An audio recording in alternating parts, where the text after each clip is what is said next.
Well, everyone, I've got some exciting news today. First of all, let me just welcome you to my go-to shoe, Faith, Hope, and Love, a journey through loss, live on, strengthen soul. And of course, before we get started, like, subscribe, and share. Touch the notification button so you know when I'm coming back. But today is a real special day. I have been telling you that I want to have guests on, and today I'm really privileged to have this young man, Stacy Holmes.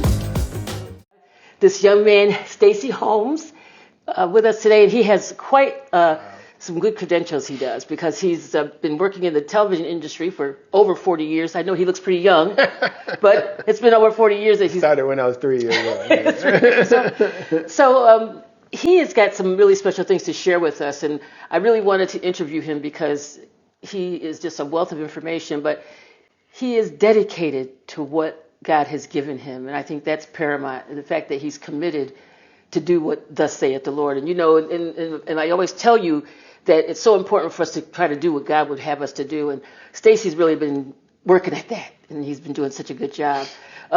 He's a graduate of University of Kansas. Rock Chuck J. Holmes. Go ahead, lift him up. So, but he's also won 2 regional Emmy Awards for edits that he's projects that he's worked on in his career. So he's really someone quite special. So please welcome my new guest, Stacy Holmes. Wow. So Stacy, kind of share with us. I know there's so many. You know, you look very young, right? Mm-hmm. However, you've worked over 40 years, so you've got some history, right? I got some history. Now I'm old. I'm old now. I look a lot younger than I've been told that my whole life. But thank you for having me as your guest here. I'm really honored to be here with you. I've got on my comfortable shoes, so it's like this is a journey through life. This is a journey through life. You know, it really is. So, I'm like, which shoes should I wear? No. Well, I'm glad you said that, like, because I was trying to think of of your life, and I'm thinking about you as a person and what you've been through. I'm not certain what you'd like to share with us today. Wow. So I'm going to leave it to you, and you tell us something you'd like to share. And then I'd like you to bring us current to the Christian, what is it, Christian Digital Television Network. Because what I do want to share with you is that he does have a Christian, it's called the Christian Digital Television Network, that the Lord has blessed him to start this new endeavor. And so we could start there, however you'd like to. Okay, well, let me start this way. Okay. I was born by the river in a little tent. Okay, he's going way back. No, but I'm from Rochester, New York. I grew up in Rochester, New York, upstate. That's for right. those folks that say that's not New York, But yeah, we don't call it New York. Upstate New York. I'm from upstate New York, too.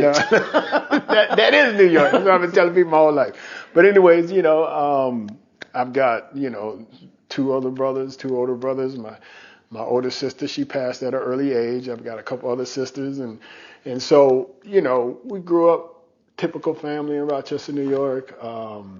Grandparents were always close to us, and I guess I wouldn't say that we were poor, but we weren't necessarily wealthy. Right. I mean, but we lived a good life. We lived a really good life. And I thank God for that. I grew up in a couple of different worlds because I was a part of the urban suburban transfer program in Rochester, New York. So I got bused to the suburbs every day for school. Okay. While at the same time, I marched in the Mighty Liberators all black drum and bugle corps. I like to say all black plus 1 PR, 1 Puerto Rican, but we were like an all black drum and bugle corps in the inner city in Rochester, New York back in the 70s. So I lived kind of both worlds. And so, when they talk about people code switching, that's something that I grew up with. So, so I'm comfortable pretty much anywhere, and then we went to summer camp, Camp Fisher. We used to go on the little retreats and that kind of stuff. But then we also marched in the drum corps, took formal music lessons, never really took it serious. The whole 9 yards. Had a very, very, I'd say, variety of experiences as kids. Now, my daddy grew up in Arkansas, sixth grade education, blue collar, drove city bus. Made sure you got to college, though. Yeah, absolutely. You made sure you went to college. Absolutely. My father, sixth grade education, but education was very important for all his children, and he always knew that, and that was one of those things. But he was always tell us things like, you need to know for yourself. Don't just follow the crowd and all that kind of stuff like that. So, and my father had his vices, but one of the things I do admire about my pops is he didn't get his high school diploma until he was like 56 or something like that. Right. So he went back to school to get his GED. He had one foot in the church, one foot in the street on the way out, So when he passed, he was in the church. He was in the church. But he was still in the street. You know what I mean? And we used to have some great conversations where he would read the Bible and he'd say, why God make the Bible so confusing? And I'm like, what do you mean, Pops? He goes, well, why Jesus tell that woman he had water for her? He ain't had no water, and then she wanted some. He had no bucket to get it for her, right? And I'd be like, Pops, keep asking questions. Keep asking questions, right? And when you get to heaven, you can ask Jesus anything you want to ask That's him. right. I said, but I have a feeling, Dad, that when you get to heaven, instead of asking him them questions, you're going to say, I'm cool. I'll be in my mansion until praise and worship. But my father was like that. He was one of those people that was always questioning. He could have a conversation with anybody. Wow. He can have a conversation with a PhD all the way down to the homeless person on the street. And that's the one thing I love about my pops, and so, and my mom was always a hard worker, took care of us, raised all of us and everything else like that. So it was that blessed childhood and we had a chance and, didn't get saved till I was 40. So you were 40. Till I was 40. So, so I knew about God my whole life. As a matter of fact, we lived on the street. And there literally was a white church directly across from our house. Waiting for you. They had a big 2-story glass. The front window was a 2-story cross made out of the glass in front of the church. So every day of my life, when I got up and left my house, I looked at that church. I think I was in that church maybe one time my whole life. But that's how I know God is real, because he kept me even though I was still doing all them things. So, by the time I went to college and everything else and kind of drifted off and did my own thing, all came that back around. He slapped me back around. Get back in line. But, but God is good, so that's the thing I love about it, is that he knows us. And he's patient with us, and I know he was for me, as a matter of fact. So that's it. Besides that, it's a normal life, just everything. Just like every day. just every day. What was the catalyst that had you come into the church, though? What was the catalyst that brought you into the church? To be honest with you, it was a tragedy. My sister passed at the age of 39 from a brain aneurysm. She had a sudden brain aneurysm at the time. I was in college. I was a DJ. I was a professional DJ. Living that life. I wasn't saved, didn't have a relationship with God and nothing like that. I always knew who he was, but I didn't go to church or nothing like that. But I'll never forget when my sister passed, Leslie. She was in New York, and when she passed, we went up there. And so my brother and I went to where she was at. She was teaching a class over the summer at this college up in New York. We went to get her stuff from her room. Right. She had her room was clean immaculately clean. Right. For instance, that was strange because Leslie wasn't a very neat person, but her room was severely clean because she woke up that morning like normal, got a headache, and that's when everything happened. But we went and got her stuff. She had a folder with a bunch of poetry that she wrote. We didn't even know she wrote poetry. No. We ended up using the poem that was on top of the stack on her program. But at the funeral in New York, my sister worked for legal aid. And I'll never forget, My brother and I, we were in an AME church in Brooklyn. Wow. I ain't know nothing about AME. AME. I ain't know nothing about AME You ended up churches. AME. I didn't even know what AME was. And we were in this church in Brooklyn, and because she worked for Legal Aid as a housing advocate, for 2 nights they had testimonies, they had a memorial where people came and spoke about our About your sister, yeah. About our sister. Wow. And so we're sitting there listening to people from welfare mothers, because she would help them to organize and to know their rights and to be able to fight landlords or slumlords, up to lawyers and judges that would speak on behalf of my sister. And we're sitting there like, who are they talking about? y'all talking about my sister? Oh, wow. What are we doing? And I'll never forget, that was a time when I was like, what's going on? And this is how he got me. As we took all her stuff home from her apartment and everything else, all the different things she had, I inherited her CD collection and her little Walkman CD player. Right. And wouldn't you know, she had a collection of gospel CDs of contemporary. I'd never heard contemporary gospel at that time, at that point in my life. And I was a DJ. Okay. So I got this Shake the Roof, live from LA, Yolanda Adams, Fred Hammond, Hezekiah Walker. Oh my goodness. All of I'm listening to this CD. Unconditional praise, late in the midnight hour, God's gonna turn. And I'm sitting there like, he's gonna turn around, still doing my thing, like, man, they're jamming, they're jamming. And I'm just sitting there going, oh man. And I'm listening to the music, and that's how God got me, because I started hearing the lyrics. I started thinking, and Yolanda Adams, come see about me, Lord, while you're blessing all these other people. Come see about me. And I was like, come see about me, God. I need you to, Jesus. I'm like, you wanted to see about you. That makes sense. I'm like, what you doing, God? So yeah, but that's what I love about God, is because he knows everything about you. He does. And it's already done, and all we got to do is sometimes just open your eyes. He's been talking to you the whole time. The whole time. He's been talking to you. He's got a strategic way with people that I don't think we always realize how he is, but we don't actually realize how God is, because he knows us individually. And how patient he is with us. He's patient, but I like the fact that he knows you personally, right? He knows me personally. And like everyone out here, he knows each one. And that's why we can take to him everything that we have. Anything that's going on with us, you can share it with him, and he's there to listen.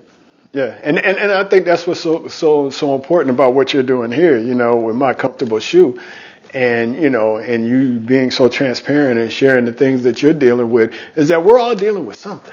Everybody. Everybody's dealing with something. So all y'all out there, we know you're dealing with something. Yeah. And if you say you ain't, you's a liar and the truth ain't in you. Yeah. Because we're all here, we're all walking this journey, right? Yeah, absolutely. But that's the beautiful thing about it, is because it's already done. Yeah. And he's already laid a path. He's already put them things in your way. And sometimes if we hard-headed enough, he going, like I like to say, God said, you going to Nineveh. Oh, you going to Nineveh? It's on you how you get there. That's right. You can go kicking and screaming. You can go this way, or you can go this way. Or you can come this way. But that's the thing about it. And he's patient with us, because sometimes he'll gently nudge us. Sometimes he'll smack you upside the head. That's true. That is true. Yeah. So you've had a couple smacks. Oh, yeah, absolutely. I'm still getting smacked. so all that you've gone through, and I know you're married and you have children, and so once you got through college and then you got married and you had your children, what happened? Like, how did you get to the place you are now with your ministry and with your spiritual relationship with God? How did you grow your relationship?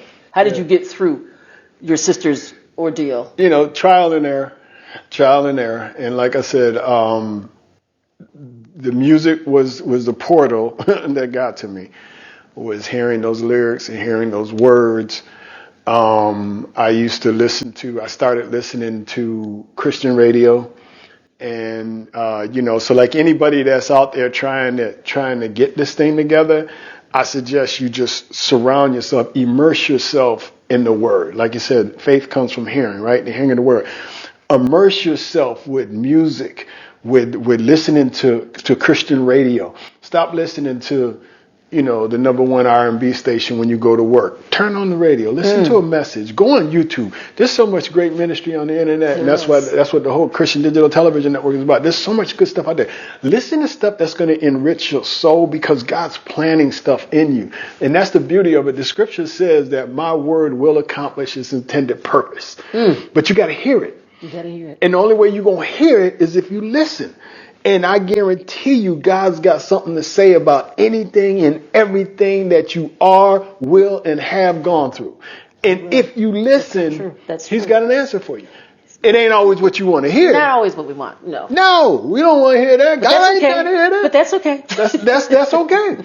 And that's the beauty of it, because we know if you trust God, and we were talking about it earlier, a child's not going to jump off a porch into a stranger's arms. But he'll jump off into the arms of his father or his mother. Right, He knows mom's going to catch me. He knows dad's going to catch me.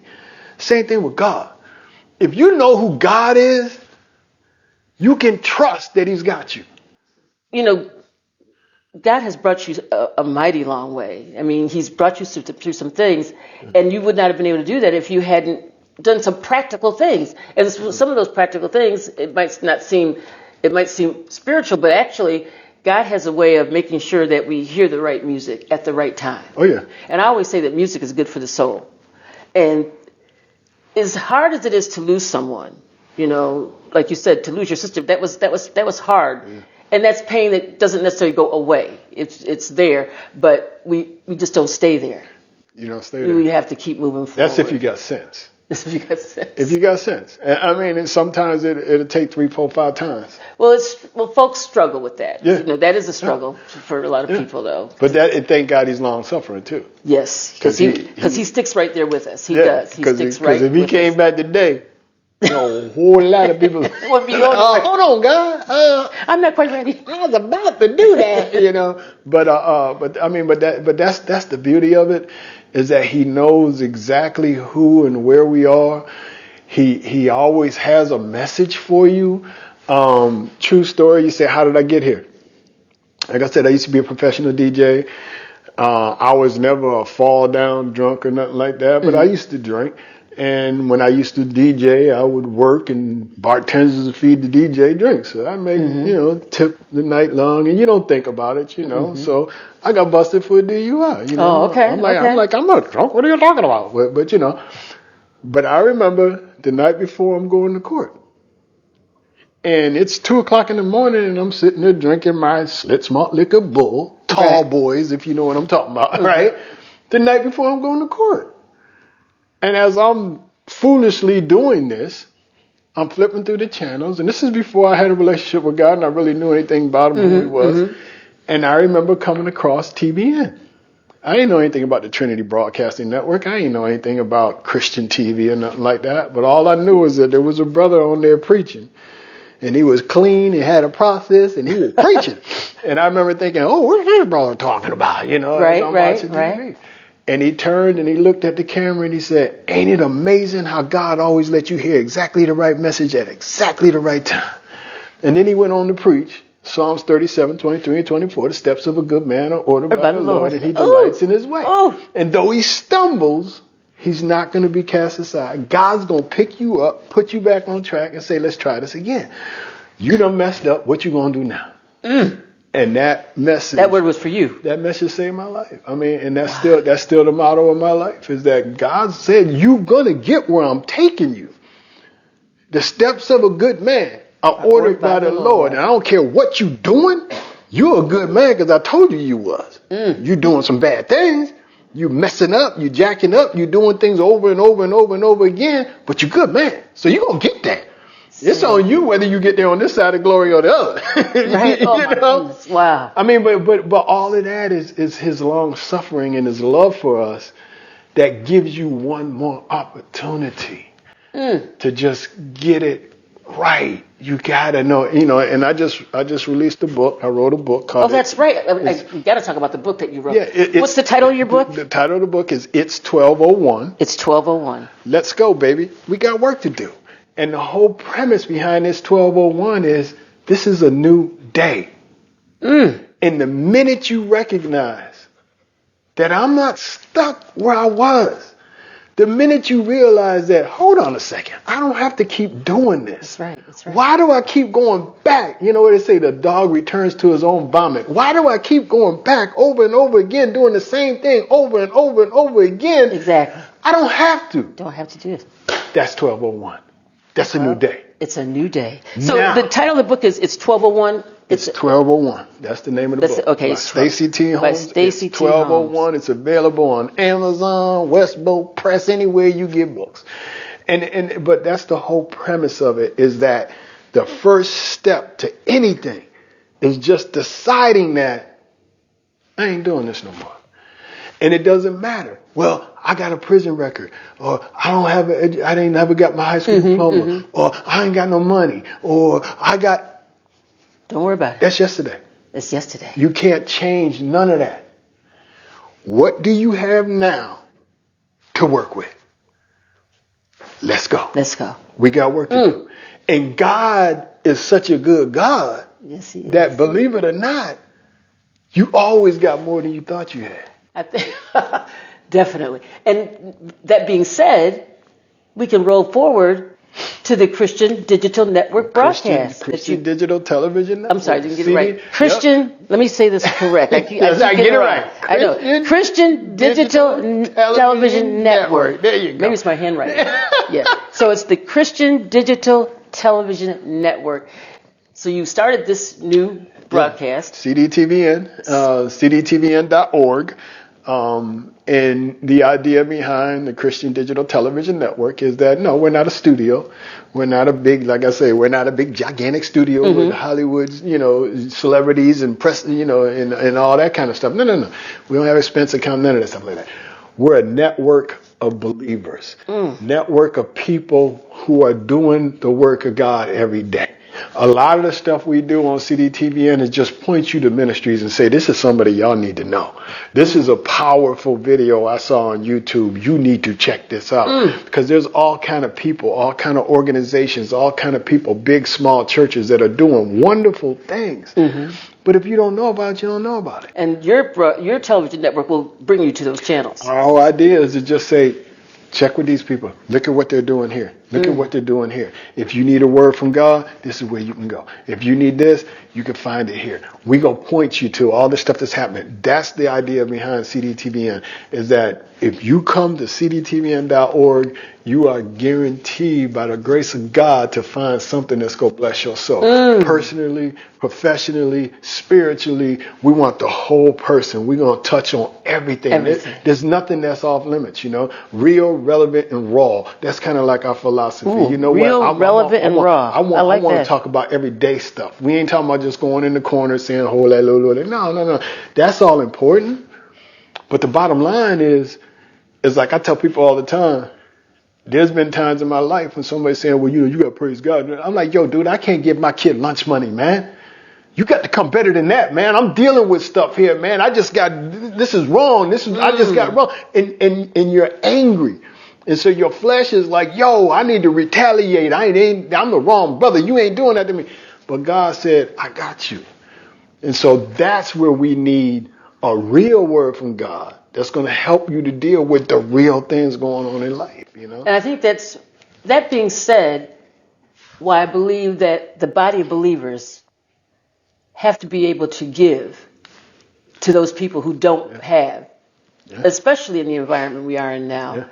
Because there's people, like you said, there's fathers and mothers both that are out there that don't have that lunch money. And they're trying. They're doing everything right. Yeah, that's something that's why I feel that everyone has a purpose. And every person can do their part. And by you started, this is cdtvn.org. There you go. Network. People can go there, get their strength, and find out what their purpose is in God, and go take it to the next level. Yeah, we've got a couple of objectives. One is to just provide ministry, let people hear a word from God, hear some good music, get some good information and all that kind of stuff. That's for the viewer, that just somebody that's looking for something from God. We also are a platform for ministries and organizations that are doing the work of God to help them to get their word out. Because once again, like we were talking about, you can have the most powerful message in the world, the most fantastic sermon in the world, but if ain't nobody sitting in the pews, is it ministry? You know? And so one of the things that we want to do with the Christian Digital Television Network is harness the technology, harness the social media, harness the things that are out there right now that people are so used to right now. Everybody's on their phones. So if you can't connect with somebody on their phone, how they going to hear your message? You know, so that's what we want to do. We want to be that platform to help those ministries and those organizations and those people that are actually doing the work of God to maybe be a little more effective in what they're doing. Maybe reach some people that they haven't reached before just because they haven't been able to tap into it. And then you've got organizations, churches that are small, that don't have the resources. Don't have the resources. And they don't have the resources. They got no idea. What are you talking about streaming? You know, and I've still heard churches, this is something that we dealt with when we first started doing the streaming, where people go, oh no, YouTube is evil. Ooh. It's like, man, YouTube is where everybody's at. And people, and I think God wants all these people to know who He is, and what a better place to visit than to go to the platforms that we have available to us on YouTube, so that people can reach out and see. I'm so excited because last week, you know, I'm old, and last week we had a young man that have been trying to recruit for our TV ministry. And we were talking just last Sunday, and he told me, yeah, he's interested in doing stuff. But he said, yeah, but you know, we need to be on Twitch. And now, if you like me, I'm like, Twitch? You know, I recently heard about it. See, I don't know about Twitch. But Twitch is a whole world within itself. It's a part of this whole social media thing, but it started, it's a Microsoft product. But it started off as a platform for gamers to kind of show people playing games. But there are thousands and probably millions of different channels on Twitch. Oh my goodness. And so people go to Twitch to get their information. You know, a study showed that the majority of young people, and probably more than that, but the majority of them get their news off of TikTok. Oh. They don't get it off of the nightly news. No, they get it off of TikTok. They get it off of Instagram, you know. So if you're not in that marketplace, right, you're not getting how do you expect people to know what the word is saying? Because guess what? Them people out there that ain't necessarily doing God's work, they out there. They're out there. Oh, they out there. Wow. There's a whole lot of people out there saying, oh yeah, this is what God said. Just send me $1,000 and I'm going to bless you with this. He told me if you send me 10,000. It's like, man, come on. No, that's not it. We got people need to know that is definitely not it. Yeah, but if you don't know, you don't know. So that's why we have to, you know, true believers have to stand. We can't say, oh, I'm not going to get involved with that social media stuff. That ain't what we do. We don't do that. We's a traditional church. Bro, we got to get involved. You got to get involved. The scripture says that the gates of hell will not prevail against the church. That means the church has got to go out there, knock on the door, kick that door open, and say, yo, it's dark in here. Let's turn some lights on. Put some lights on. Instead, we sitting there bolting up our doors, reinforcing our windows, saying, y'all stay out. Y'all stay out. It's like, what are we doing? No, that's not what God would have us to do. Yeah, what are we doing? What are we doing? So all of that is what, you know, CDTVN is all about. That's what my whole ministry is. I've been in the business for 40 years. I work for the DC government. You know, I've done corporate stuff. I've done political stuff. I've done all that. But my passion is to use the skills that I've learned over these years for the kingdom. To help somebody. Building. Yeah, to help somebody get it. Because I was that one that was out there like, oh, I don't got nothing to do with the church. Oh, I ain't one of them people. There ain't but a bunch of hypocrites up in there. But you know what? Yeah, there are hypocrites up in there. There are people up in there that's fake. There are people up in there that's perpetrating fraud. Oh, yeah, there's a whole bunch of them up in there. But they ain't got nothing to do with God. That's true. They ain't got nothing to do with Jesus. And as a matter of fact, I'm going to take it a step further. That's when God said, that's why I need my people to stand up and do my work. But you refusing to stand up. And the bottom line is everybody has a gift. Everybody, everyone, each person has a gift. And in order to exercise that gift, you need to know who your relationship is with. So my question is, how do you do that? How do you find that? how do you find your gift, or how do you find? How do you walk in what God created you to do? You the preacher up in here. You got to tell me. Tell me. So, I need to know. So how do I walk up in my gift? How's somebody out there like if you like saying, "Well, I don't know what I'm supposed to do." Oh, I think. Well, personally, I think that every person, they have a purpose, right? And there's whatever's in you, and how you are, whatever that is, whether you're an introvert or whether you're an extrovert, God will use you in that capacity. So, for instance, some people want to be behind the scenes.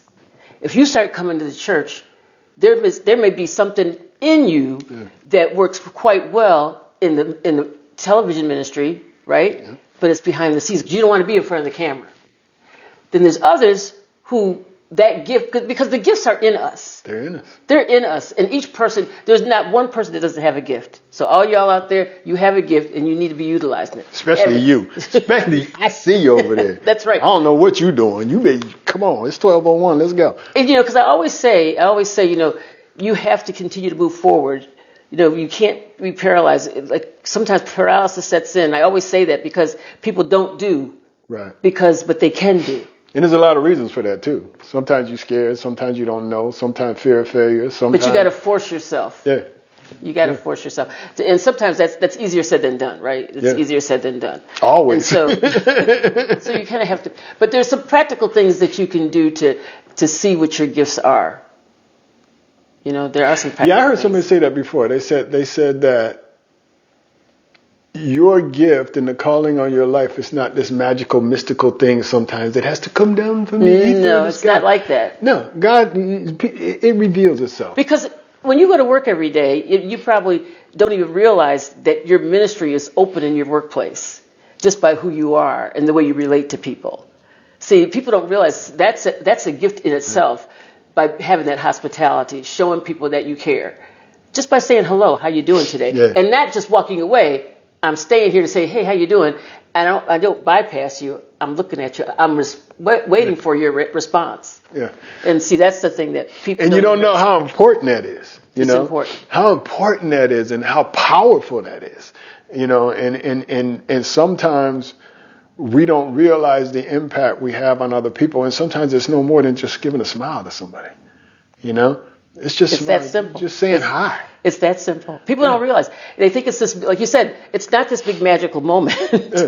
I mean, it could be. You could have some. Sometimes you have some of those too. But it's our daily living. It's our daily living, trying to do our absolute best each and every day. Because it's a new day. Just like your name of your book, it's 12:01. It's 12:01. It's a brand new day. Every day is a brand new day. I think about it all the time. This day we've never seen before. We have no idea what to expect. Yeah. And there's some good things that happen, and there's some things that are not so good that happen. There just is, and it's just part of the life process. It's part of it. Well, and I love the fact that God gives us opportunities over and over again, and He always gives you a sign. He'll always show you that's the right way to go. And sometimes we don't recognize it because actually we're looking for something else. We want something else. If this is what you want me to do, God, then you're going to do this. Right. God said, I ain't going to do that. I never told you that. No. Because it's what we want. Yeah. Because our mind will tell your mind will tell some things that it's not God. It's not God. Yeah. But He will. How many times have you looked back and say, that was from God? That wasn't nothing but God, That's true. And those are the revelations that really give you the ability when you don't feel God to get through. And I think sometimes when we don't feel God, that's the moment to really be listening. Yeah. That's the time that we need to be quiet. And the words is be still and know that I am God. But when we don't feel like it, that's the time to be quiet and just wait for Him. And sometimes we're so busy because we want things so badly. And sometimes we're desperate and we need things. And sometimes we just have to wait. And that's not always as easy as it's stated. It's just not. Yeah, it's not. And the beautiful thing is, once again, is that we all have the ability to do something, no matter what it is. You may not be able to fix it in one swoop, but you can definitely pivot and turn in the right direction And God is faithful enough. Well, I like that word pivot. That's a good word. Absolutely. Ooh, I may have to use that word on my Friday video, because I like the word pivot, because sometimes we do need to pivot. Yeah. And that's that it's 12:01. And we don't want to pivot, you know, and we do need to pivot, because sometimes we're thinking we're supposed to go to the left, and God is saying, no, I need you to go over here. Yeah. And we need to really make that pivot. And sometimes we just are in our own selves, and we don't let God do the work. But I don't want to keep you any longer, because I know you, first off, thank you for coming by. I really appreciate this. In my first interview with a live interview, so, well, not live, but, interview is with someone here. I feel special. I feel like you're so special, because, you're an author, you're an Emmy Award winner. You have a family. So you got a lot going on. I ain't gonna tell you what my kids call me, though. I don't know. Because you have 4 children, right? 4? I got 4 children. No, you have a beautiful wife, Vita, and I know Vita very well. And so I thank her for allowing you to be here tonight, because without her, we need the spouses need one another. So I thank Vita for allowing you to take this time for this interview. It's really appreciated. And I'm looking forward to hearing more books. I'm looking forward to seeing your channel, the Christian Digital Television Network. If you just go to Facebook or YouTube and just search at Christian Digital Television Network, and you'll find us. Okay. There you go. We'll do that, and make sure you get his book, and it's on Amazon. It's at Amazon, anywhere you get books. It's 12:01, the time. That's an easy one. It's 12:01. That's an easy one, everyone. So please get the book, because you're going to get some great nuggets, good loving nuggets for you to continue this walk in your journey. Because as I stated, you all know, this podcast is about life, and it's live on, strengthen soul. So it's a faith walk. It's a faith journey. Well, I just wanted to say to you too, I'm so proud of you too, because we've talked about this podcast for a couple years now. It's been a long time. And you've been like, I'm gonna do a podcast, Brother Holmes, and here you are doing it. So y'all need to congratulate this lady right here. She did some you don't recognize what it is to be able to walk in the gifts God gave you, and especially in the midst of troubles and issues and life be lifing. Life be lifing. But if you just continue to move, God is faithful. And you're proof of that. So we all thank you. We thank you for your transparency, and we thank you for this podcast. I just wish many, many, many, many, many more years and episodes down the line. Oh, my. Thank you so much. Appreciate it. Well, everyone, this is going to be the end of today, this interview today anyway, and we'll see what happens next time. But again, don't forget to like, subscribe, and share. Touch the notification button so you know when we're coming back. Thank you so much. I love you all. God bless you. God bless you. God bless you.